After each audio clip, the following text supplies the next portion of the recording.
Hi you guys, it's me again. Today we're going to be making yet another Chinese dish. Today we're making a dish that's normally made in northeastern part of China, pork rib stew. So you have the ingredients laid out in front of you: potatoes, beans, garlic, ginger, coriander, pork ribs of course, and also beans. So first things first, we're going to go ahead and we're going to boil the pork ribs. So we're going to add green onion, ginger, bay leaves, and star anise to the water just to give the meat some extra flavor while it's boiling. So now that our pork ribs are boiling, we're going to go ahead and we're going to wash our beans, and we're then going to peel our beans. So now you might wonder, peel the beans? This was the first time I also heard about peeling beans when I first made this dish.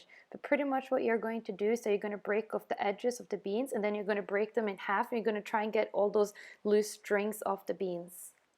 There are some beans that actually don't have any of those loose strings, but then there are some that do have. So just, go through all of the beans and try get all of the strings away, because if you don't get them away now, when you're eating the beans, you're going to start eating those strings and they're really uncomfortable to chew on. So yeah, it might take a little extra time, but it's definitely worth it because you don't want to be eating them.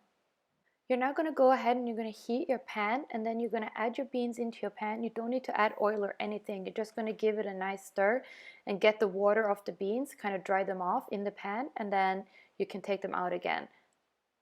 Okay, so now you're going to boil some water, and then you're also going to get your pan. You're going to add some oil to that and make sure the oil is nice and warm.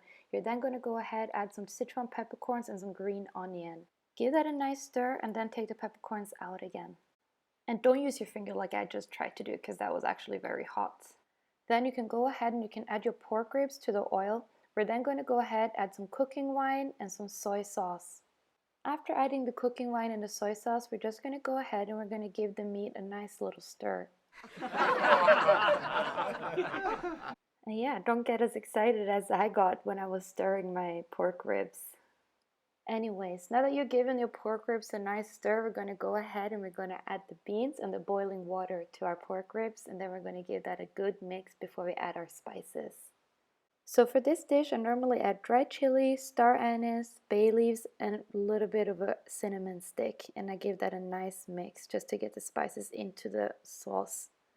I then go ahead and add dark soy sauce. So dark soy sauce is normally used just to add some color to the dish, but it also does leave a little bit of flavor. We then go ahead and add some oyster sauce, and we put the lid back on and let it boil. Now that the ribs are boiling, we're going to go ahead and we're going to take our potatoes, we're going to wash them, peel them, and then we're going to start cutting them. So you don't want to be cutting them into too big pieces, because then they're not going to be cooked properly. And the last thing you want to be eating is undercooked potatoes, so make sure you cut them into a proper size. So now we're going to go ahead and we're going to put the potatoes into a bowl, and we're just going to pop that to the side. Now it's time for the garlic. So I normally use around 3 to 4 garlic cloves depending on the size. So you're just going to go ahead and peel the garlic, and then instead of cutting it into pieces, you're just going to take the knife and just kind of flatten it like that. So now that your garlic is ready, just put that to the side, and then we're going to take our coriander, we're going to give that a nice wash, and then we're just going to chop it into pieces.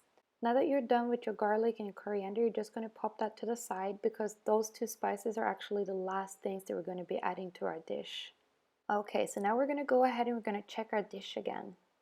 We're then going to go ahead and we're going to add some bean paste to the dish, just because I like that extra salty flavor, but it's not something that you have to add.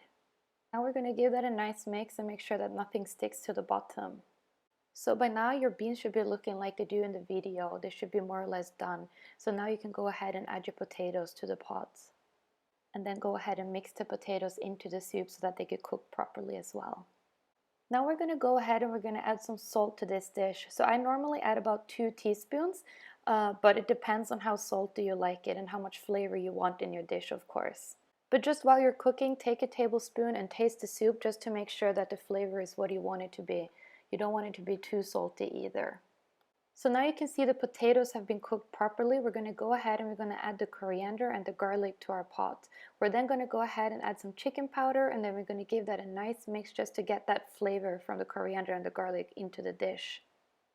Give it a nice little stir, and then that's it pretty much. Your dish is ready to be eaten.